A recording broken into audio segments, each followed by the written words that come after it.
नमस्कार दोस्तों, चुनाव से पहले छत्तीसगढ़ का सियासी माहौल जहरीला होना शुरू हो गया है। क्या वोटों की खातिर सारी मर्यादाएं तार तार करने की तैयारी हो चुकी है? इस पर आगे बात करेंगे। हमारे नेताओं की जुबान फिसलते आपने अक्सर देखा होगा। सामान्य दिनों में ही जहर उगलते सुना होगा, लेकिन चुनाव के दौरान उनका बेलगाम होना आम बात है। कर्नाटक चुनाव में प्रचार के दौरान भी नेताओं ने सारी हदें पार की।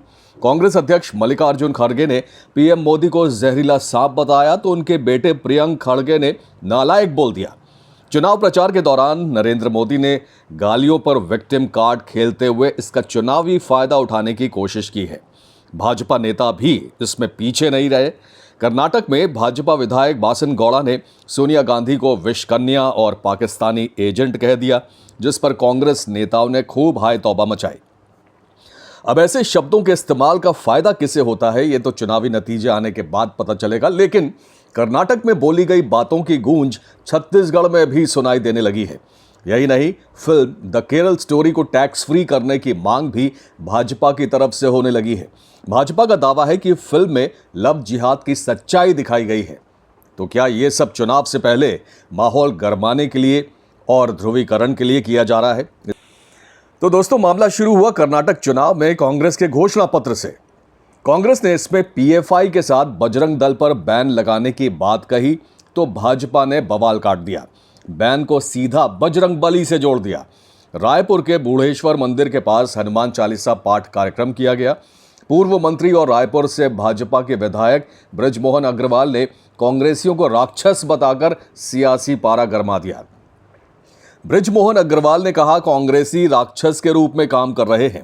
ताड़का, पूतना, कालनेमी जैसे राक्षसों के रूप में कांग्रेसी काम कर रहे हैं। भाजपा के कार्यकर्ता सनातन की रक्षा करते हैं। बजरंग बली और बजरंगियों का अपमान करने वालों को ठिकाने लगाने के लिए हमने हनुमान चालीसा का पाठ किया है। छत्तीसगढ़ भाजपाइयों की ये भड़ास सीएम भूपेश बघेल के उस बयान के बाद निकली है, जिसमें उन्होंने जरूरत पड़ने पर छत्तीसगढ़ में भी बजरंग दल पर बैन लगाने की बात कही थी।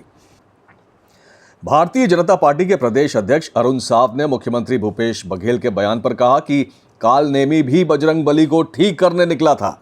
उसकी क्या गति हुई ये दुनिया जानती है। आपको भी पता है, कालनेमी एक राक्षस था।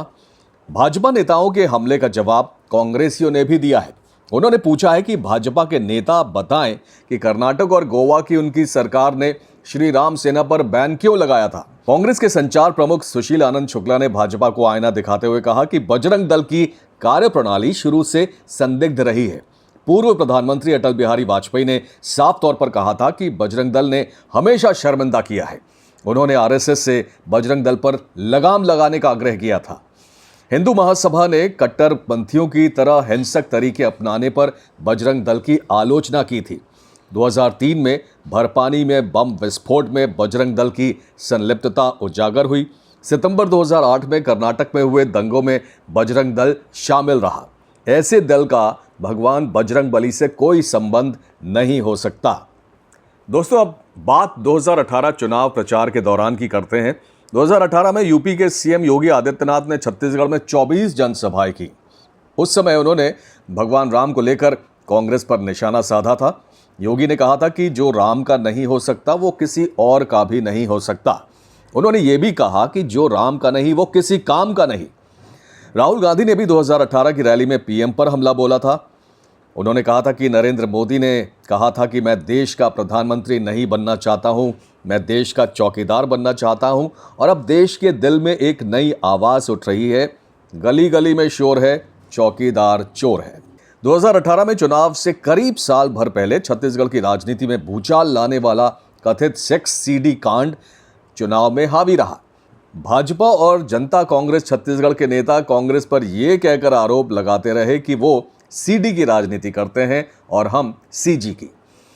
2018 की रैली में तत्कालीन दिल्ली भाजपा अध्यक्ष मनोज तिवारी ने कहा था कि सोनिया गांधी बुद्धिमान नहीं है क्योंकि वो छठ की पूजा नहीं करती।